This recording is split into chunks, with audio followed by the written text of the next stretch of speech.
Nous sommes au cœur du quartier Saint-Gilles, place Saint-Gilles, qui est une place qui a été fondée en 1123. Pour une fois, la date est absolument précise pour Étampes. 1123, place du marché, tous les mardis matins.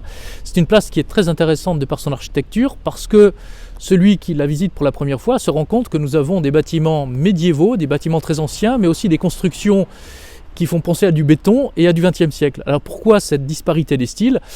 Malheureusement, cette disparité est liée à un événement très douloureux pour le quartier, qui est un quartier martyr. Ce sont les bombardements de juin 1944. 1944, Étampes est occupé par les Allemands depuis 4 ans. Les Alliés progressent depuis le débarquement de Normandie et libèrent la France en venant par l'ouest.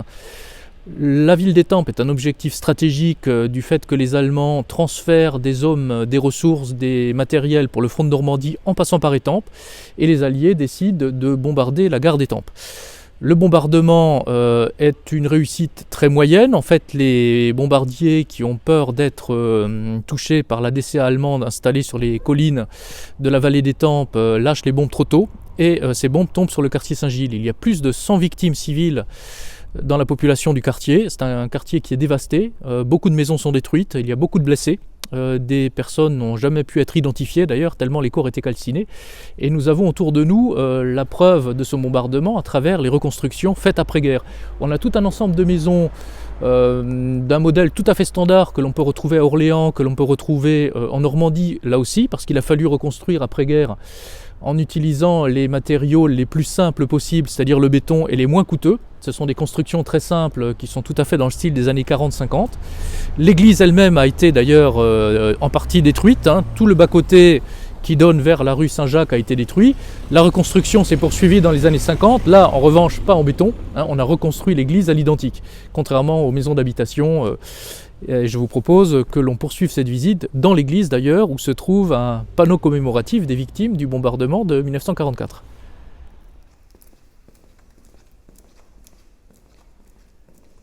Donc nous voici dans l'église Saint-Gilles, une plaque que connaissent bien les habitants du quartier, puisque beaucoup des noms qui figurent sur cette plaque ont toujours leur correspondant aujourd'hui dans la commune. On le voit ici. Certains des noms d'ailleurs ont été oubliés, c'est dommage. Donc c'est une plaque commémorative à la mémoire des victimes du bombardement de juin 1944 qui a endeuillé le quartier. On voit que la solidarité a joué à plein d'ailleurs. L'aide s'est mise en place dès les jours qui ont suivi le bombardement de manière à héberger les familles qui étaient sinistrées. Le nom des blessés n'apparaît pas ici, uniquement des morts. Il y avait parmi ces morts non seulement des gens du quartier, mais également des réfugiés qui venaient du nord de la région parisienne, parfois habités dans la famille à Étampes, personnes qui étaient sinistrées elles-mêmes plus au nord ou personnes qui craignant des bombardements. On sait que Brétigny a été touché, tout le nord de l'Essonne actuelle a subi également des bombardements, et ces personnes pensaient venir en sécurité ici à Étampes. Hélas, elles ont été victimes, comme les noms l'indiquent, de ce bombardement de 1944, alors qu'elles se pensaient en sûreté. Pour rendre hommage à l'ensemble de ces victimes du quartier, vous le savez, à Étampes, le devoir de mémoire est une chose extrêmement importante. Donc sous la conduite de notre maire Franck Marlin et de Marie-Claude Girardot, qui est notre élue à la culture, les archives municipales ont décidé, et c'est la première commune de l'Essonne à le faire, de rendre hommage à toutes les victimes de la Deuxième Guerre mondiale à Étampes, victimes militaires comme victimes civiles.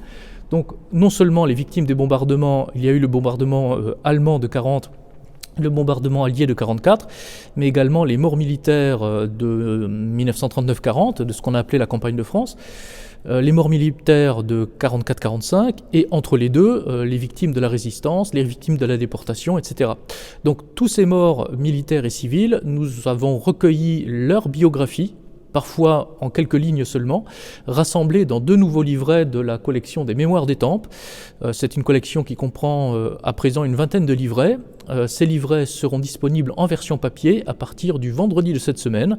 Donc n'hésitez surtout pas à venir chercher votre livret en mairie d'Étampes, à l'état civil par exemple, ou au service technique également rue Reverseleux. Ce sont les points de retrait des livrets, où vous pouvez également venir directement aux archives municipales, 2e étage de la médiathèque Diane de Poitiers, pour les chercher.